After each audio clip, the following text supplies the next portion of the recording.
Hello everybody, welcome to DT Dimeflix, and today we're going to be launching our DT Toy Review YouTube series with a look at this guy. That's right, Kenner's 1986 Stay Puft Marshmallow Man from the movie Ghostbusters. It was actually first released in conjunction with the animated series that premiered on ABC on Saturday mornings. I never missed an episode.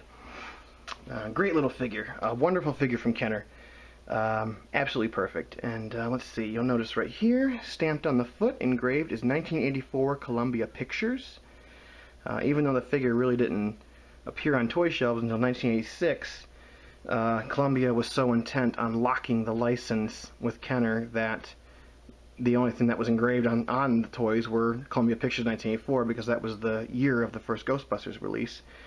Even though the toy did not see shelves until 1986.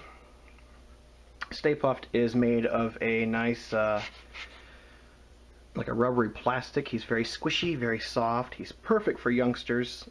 He's got a lot of playability for as limited of articulation that he has. Let's check out the sculpt. Stay Puft was sculpted with a winning smile and a sailor's hat right there. There's a wonderful little, right there, it's all part of the mold engraved on the hat. You can see Stay Puft. There's the eyes, got some brows here. Not mean looking at all, like the recent Mattel figures have them with kind of like a scowl. But this toy, no, because I remember on the animated series, Stay Puft was actually like one of the gang. He was a good guy, so they probably just wanted to, you know, use that as an inspiration more so than as he was like the Destructor in the film. So he has a nice little happy smile. Looks great. And down here, the rest of his sailor suit. That's all in the sculpt right there. Very nice, nice in the back right there. His fingers, you'll notice, the little marshmallow bits right there for fingers. Little chubby, like Michelin Tire Man looking arms that he has. There's his belly, his soft, squishy belly. His thunder thighs, also squishy, and then his feet, giant marshmallow feet. Just a nice, sugary ball of rage. I love it. Paint applications. I'd say I got him when I was either 2 or 3. So that would be in 1987 or 1988. Not entirely sure. But his paint, the paint job has held up very well over the almost 30 years since I've gotten him at this point. See, you get some, there's a nice bluish right there. There's a nice vibrant red. Here's the sailor sash right there. It looks beautiful. The blue has retained all these years on the white stripe. Looks very nice. And there's the red, the ribbon right there. And the rest is a nice white. However, the colors aren't as vibrant, and he's not as white as he was from the day I got him. That is because, well, this guy never left my side. I actually remember the day I got him. I was either 2 or 3, and it was Christmas morning, and my dad's twin sister, my aunt respectively, was living with us, and she always knew how to like feed my toy habit. She always got me all the cool stuff. Like, she knew exactly what I was looking for. She was able to hunt down the original Shredder from Playmates Ninja Turtles toy line. That's how well she knew what I was looking for as a kid. And I remember she was sitting on our living room floor, and this wasn't wrapped, but it was hidden behind her back, and she goes, "Look what I found for you," and she holds out her hands, and this guy was in his blister pack, and I was so excited, and I opened him up, and I haven't let him go ever since. You'll notice that there's some paint scuff on here and transfer, some paint transfer from other toys or whatever, because, you know, occasionally he was boxed up for, you know, a year or 2 at a time, but I always got him out and put him on the shelf. And you notice that there's some markings, some scuff right there. I considered at one point touching him up and repainting him to make him look more like the day I got him, but I ultimately decided just to leave him as is, because every single mark, every single scuff and little tiny, which you would call I would just call like maybe like a damage mark. I don't know. There's really no damage to him. The sculpt is perfect. Every little tiny like blemish, so-called, as you would say, is a very happy childhood memory, and This guy carries a lot of happy childhood memories, and I don't want to get rid of those. I don't want to paint over those.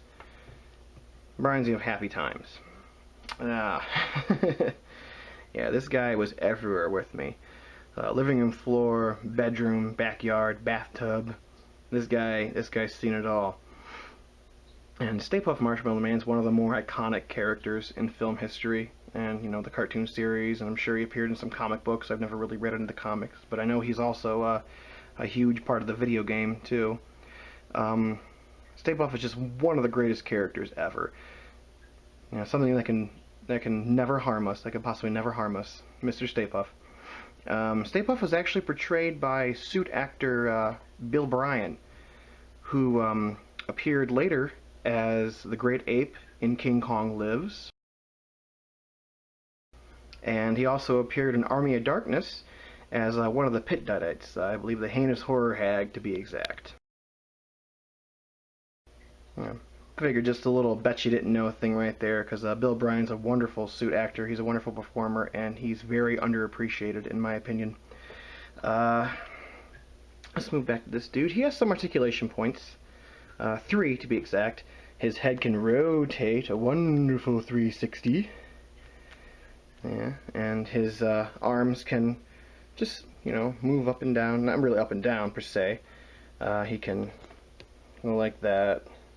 Really, nothing really. I mean, I always love the pre-pose that he was in. Kind of like either showing off his bulk or kind of reaching out for a hug.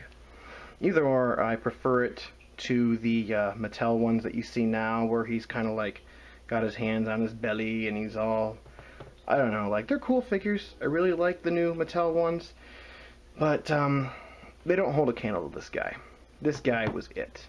There's just never going to be another Marshmallow Man like it, sadly. I don't know if Kenner still has, I mean Hasbro right now, because Hasbro bought Kenner out. I'm not sure if they still have the license to the molds. I doubt it, sadly.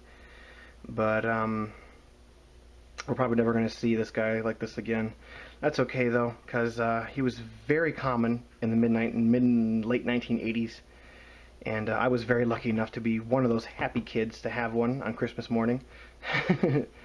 And yeah, he's been a big part of my life ever since. For such a small guy, he measures just over 6 inches in height. So he's pretty good size, and he has since been retired from playtime, obviously, because I'm a grown man and I don't play with toys. So, but he's proudly displayed on one of my toy shelves, along with some newer stuff, along with other toy monsters and things like that. You can see him very clearly with my other guys, which honestly he deserves no less than that. So yep, this little dude, one of my favorites, and I'm very glad that I have him. That concludes today's review. I really hope you enjoyed it, and if you did, why don't you head on down that way and let me know. And if you haven't yet, I recommend that you subscribe for more monster fun. So I'm DT, and thank you so much for watching.